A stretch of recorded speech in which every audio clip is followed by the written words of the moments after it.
중국의 소설 삼국지에 나오는 이야기입니다. 황제를 등에 업고 광활한 영토를 다스렸던 위왕 조조가 이제 곧 세상을 떠날 때가 가까이 왔습니다. 그런데 그에게 한 가지 고민이 있는데, 그것은 바로 그의 뒤를 이어서 위왕의 자리에 오를 후계자가 고민이었던 것이죠. 그의 장남이었던 조왕은 전쟁통에 이제 전사를 하게 되었고, 순서대로라면은 그의 차자인 조비가 이제 왕이 되어야 할 것인데, 그가 살아있는 동안에 문학적인 그런 능력에 뛰어났던 넷째 아들 조식을 너무나 사랑했던 것입니다. 그래서 그것을 본 그를 따르던 부하들이 절반은 차자인 조비 편에, 또 절반은 넷째인 조식 편에 서서 서로 후계자를 두고 다투고 있었던 것입니다. 그러나 조조는 죽기 전에 자신의 후계자로 차자인 조비를 선택하여서 그가 왕이 되었습니다. 자, 왕이 된 조비가 첫 번째 왕으로서 무슨 행보를 하였느냐? 바로 자기와 후계자 자리를 놓고 경쟁하였던 그 조식을 불러들여서 그를 곤경에 빠뜨리는 일을 먼저 하게 됩니다. 자, 조정은 한가운데 그를 세워놓고 이렇게 협박을 합니다. 너는 이제 7걸음을 걸을 것인데, 그 7걸음 동안에 형제라고 하는 주제에 시를 지어보아라. 단, 형제라는 주제의 시지만 형제라는 단어가 들어가서는 안 된다. 한 걸음 한 걸음 이 조식이 걷기 시작합니다. 5걸음쯤 되었을 때, 이제 2걸음만 더 걸으면은 그는 형장의 이슬로 사라질 운명이었습니다. 그런데 5걸음을 넘어 6걸음이 될 때쯤 그가 하나의 시를 읊기 시작합니다. 깍지를 태워 콩을 삶으니 콩이 솥 안에서 우는구나. 본디 한 뿌리에서 자랐건만 왜 서로 들볶아야만 하는가. 콩과 콩깍지, 그 둘을 형제에 비유해서 시를 지은 것입니다. 그래서 그가 이 시를 읊을 때 협박하고 있었던 조비가 자기도 모르게 눈물을 흘렸다라고 합니다. 자, 결국 조식은 이 시를 지음으로써 죽음은 면하게 되었습니다. 그러나 이 조비는 조식을 먼 지방으로 보내게 되고요, 그가 살아있는 동안에는 다시 그를 보지 않았다라고 합니다. 자, 사람들 사이의 관계에서 이 미움이라고 하는 것은 피할 수 없는 이 감정입니다. 아무리 사랑하는 사람이더라도 가끔씩 아무 이유 없이 미움이라고 하는 감정이 찾아올 때가 있고요, 또 이 미움이 때때로는 사랑했던 만큼의 그 크기로 미움이 돼서 돌아오기도 합니다. 오늘 본문에서 이 다윗을 대하는 사울의 마음이 그러한 것이었습니다. 지난 시간에 이 40일간 지루하게 계속되었던 그 블레셋 전쟁이 끝이 나는 것을 우리가 확인했습니다. 자, 소년의 몸으로 거인이자 용사였던 그 골리앗을 쓰러뜨린 이제 이 다윗이 이스라엘 역사 전면에 등장하게 된 것이지요. 그리고 오늘 본문은 그 블레셋 전쟁이 끝나면서 에필로그 같이 이제 한 문단에 말씀을 남겨두었습니다. 본문 1절 말씀. 다윗이 사울에게 말하기를 마침에 요나단의 마음이 다윗의 마음과 하나가 되어 요나단이 그를 자기 생명같이 사랑하니라. 아멘. 17살의 다윗을 만났을 때 이 요나단의 나이는 40대 중반일 것으로 사람들이 추정을 합니다. 자, 가부장적인 질서가 확실하였던 이 동양 문화권의 이스라엘, 더군다나 한 명은 고귀한 왕자의 신분이지만 또 한 명은 평범한 한 가정의 막내 아들. 그러나 이 둘의 이 특별한 우정은 정말 그러한 상황과 환경 가운데서 더 특별해 보이고 아름답게 빛이 나고 있습니다. 그래서 어떤 그 설교자들은 이 사무엘상 18장에서 가장 중요한 주제는 바로 이 다윗과 요나단의 우정이다 라고까지 이야기를 합니다. 그러나 이 요나단의 유정과 또 이 그의 관대함을 여기에 넣은 진짜 이유가 따로 있습니다. 그것은 무엇이냐? 바로 그 뒤에 이어질 그 사울의 미움과 또 그의 편협함을 부각시키기 위해서 오늘 이 말씀을 삽입했다라는 것이죠. 자, 이번 블레셋과의 전쟁에서 다윗이 행한 일들은 국가적으로 큰 이익이 되는 일이었습니다. 근심거리였던 그 블레셋의 장수 골리앗을 쓰러뜨린 것은 말할 것도 없고요. 또 다윗이라고 하는 그 지혜롭고 용맹스러운 장군을 얻게 된 일, 이건 역시 큰 일이다라고 할 수 있습니다. 뿐만 아니라 이 사울 개인적으로도 악령이 이따금 찾아와 자신을 괴롭게 할 때 그 수금을 통하여서 자유함을 얻게 되었으니 참으로 다윗을 얻게 된 일은 귀한 일이다라고 할 수 있습니다. 그래서 오늘 말씀만 보아도요, 처음에 이 사울은 다윗을 그 자신의 가까이 곁에 두고 또 문제가 있는 곳에 자기를 대신해서 보낼 만큼 그를 사랑하고 또 신뢰하고 있음을 우리가 알 수 있습니다. 그런데 그랬던 이 사울의 사랑이요, 말 한마디 때문에 갑자기 확 변하여 미움이 됩니다. 그 한마디는 이것이었습니다. 본문 7절 말씀, 여인들이 뛰놀며 노래하여 이르되 사울이 죽인 자는 천천히요 다윗은 만만이로다 한지라. 아멘. 자, 지금까지 우리가 말씀을 나누면서 사울이 무엇을 중요하게 여기는지 우리가 찾아보고 있었습니다. 그것은 바로 그가 사람들의 인기와 인정을 너무나 중요하게 여긴다라는 것이죠. 또한 그래서 그가 그 인정과 인기를 얻기 위해서 사용한 수단이 무엇입니까? 바로 전쟁.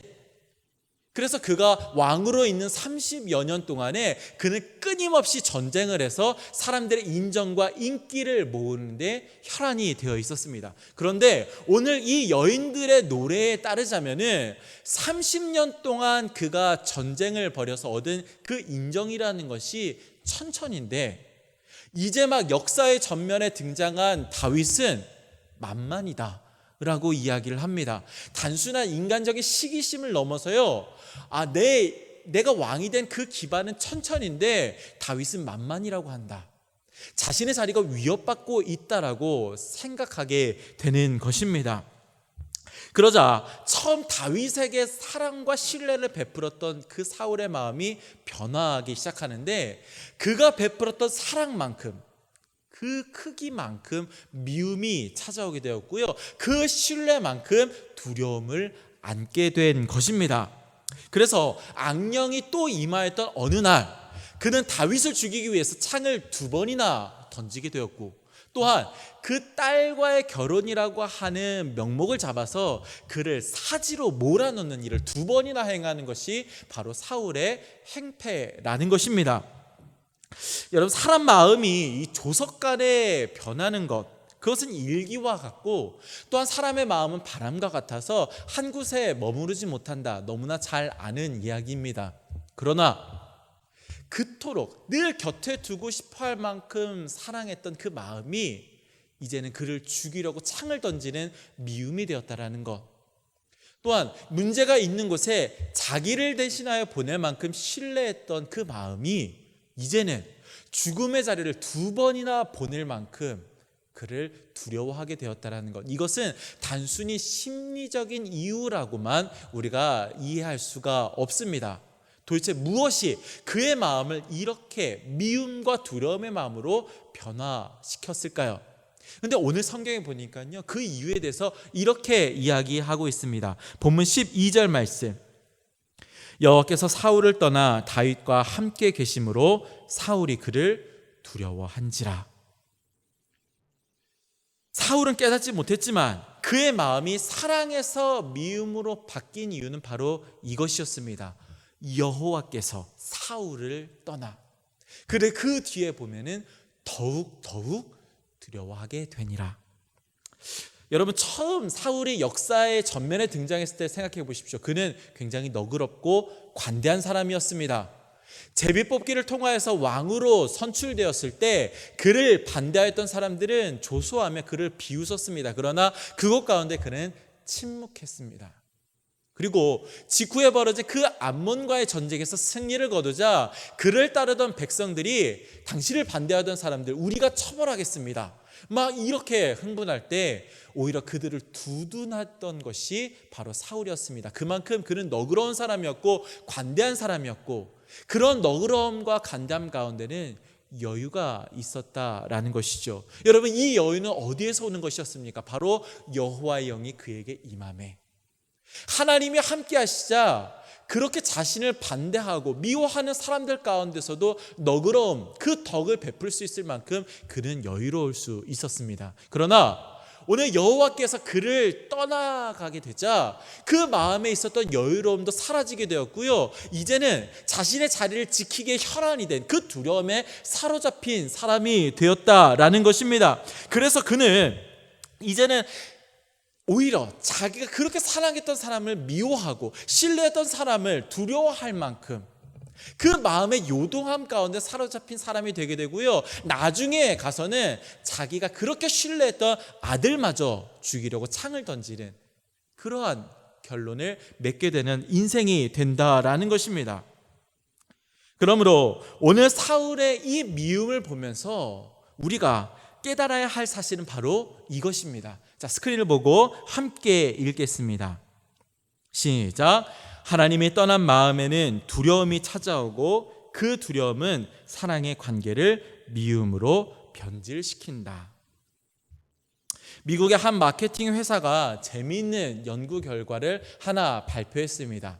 자, SNS 상에서 love, 사랑이라고 하는 단어와 연관 검색어가 돼서 같이 검색되는 그 회사들의 이름을 쭉 정리를 해봤더니요, 꽤 많은 회사들이 이 사랑이라는 단어와 같이 연계돼서 나오는 것을 확인했습니다. 그래서 이 연계된 횟수를 이렇게 쭉 정리를 해서 가장 많이 사랑이란 단어와 연계된 회사 10곳을 뽑았습니다. 그런데 이 10곳 중에 무려 8곳이 hate, 미워한다라고 하는 단어와 가장 많이 연계되어 나오는 회사라는 것을 그들이 발견하게 되었습니다. 그래서 이런 결론을 내립니다.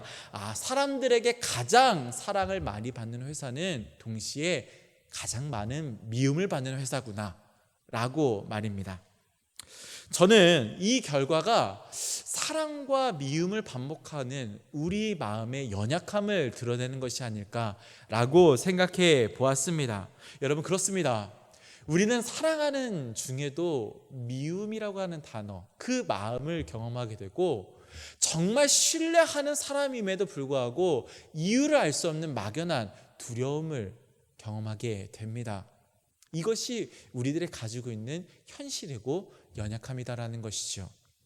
그러나 여전히 사랑이 여전히 사랑일 수 있고 또한 신뢰가 여전히 신뢰일 수 있는 그 힘이 한 가지 있는데 그것은 무엇이냐? 바로 여호와 하나님이 우리와 함께 하실 때 우리는 끝까지 사랑할 수 있고 끝까지 신뢰할 수 있는 줄로 믿습니다. 물론 여러분, 여기서 말하는 사랑은 맹목적인 사랑이 아니고 또한 믿음 역시 맹목적인 믿음을 이야기하는 것이 아닙니다. 모든 것을 알고 파악하고 이해하는 가운데 그럼에도 불구하고 끝까지 사랑할 수 있는, 그럼에도 불구하고 끝까지 믿을 수 있는 믿음, 바로 여호와 하나님이 우리와 함께 하실 때 그것들이 가능해진다라는 것입니다. 왜냐하면 우리의 마음은 연약하여서 작은 것 하나에도 이리저리 요동하기 마련이지만 여호와 하나님이 우리와 함께 하실 때 원수 앞에 차려진 그 상을 기쁘게 받을 수 있는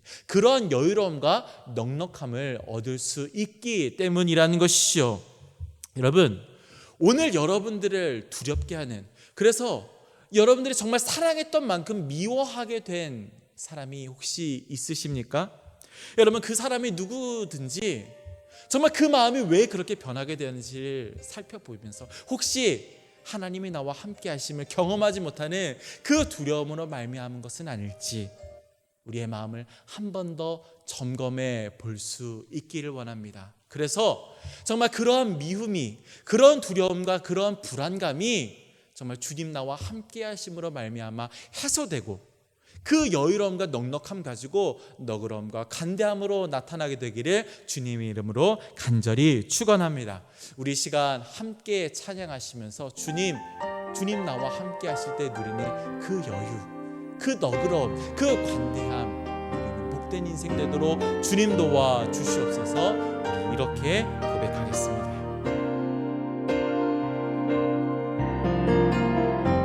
내 마음이 참 외로울 때 주님께서 찾아와 내 맘을 위로하시네. 따뜻한 주의 손길 언제나 내 곁에 계시네. 내 마음이 참 괴로울 때 주님께서 다가오시며 그분의 뜻을 내게 말씀하시네.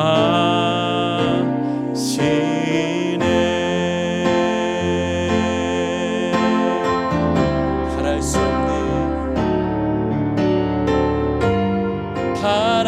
없는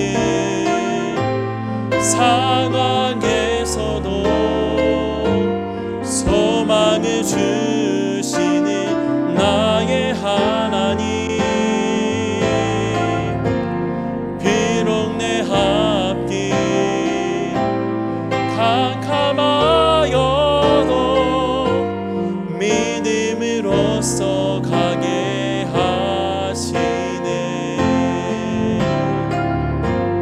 바랄 수 없는 상황에서도 소망을 주시는 나의 하나님. 비록 내 앞길 캄캄하여도 믿음으로써 가게 하시네. 기도하겠습니다. 살아계신 하나님, 주님 그렇습니다. 주님 나와 함께 하실 때에만 우리는 참으로 끝까지 가는 사랑을, 또 끝까지 가는 믿음을 붙잡을 수 있는 줄로 믿습니다. 연약한 우리들의 감정을, 연약한 우리들의 의지를 붙잡지 않게 도와주시고 변함없는 그 하나님의 그 친밀하신 은혜와 사랑, 또한 그분의 동행하심을 붙잡으며 정말 이 나그네의 인생길을 살아가며 불안과 염려와 두려움 가운데 살아가는 것이 아니라 주님 주신 평안과 만족함과 또 나누고 베푸는 그 너그러움 가운데 살아가는 복된 인생 되도록 주님 도와주시옵소서. 주님, 상황과 환경으로 인연하여서 처소에 모이지 못하고 각자 개인의 처소에서 혹은 각자의 상황, 일터에서 이 예배를 드리고 있는 줄로 믿습니다. 어느 곳, 어느 상황에 있든지 주님 그곳에 임재하여 주셔서 귀한 은혜, 살아갈 능력 더하여 주시옵소서. 오늘도 귀한 은혜로 함께 하시는 우리 구주 예수 그리스도의 이름으로 기도합니다. 아멘.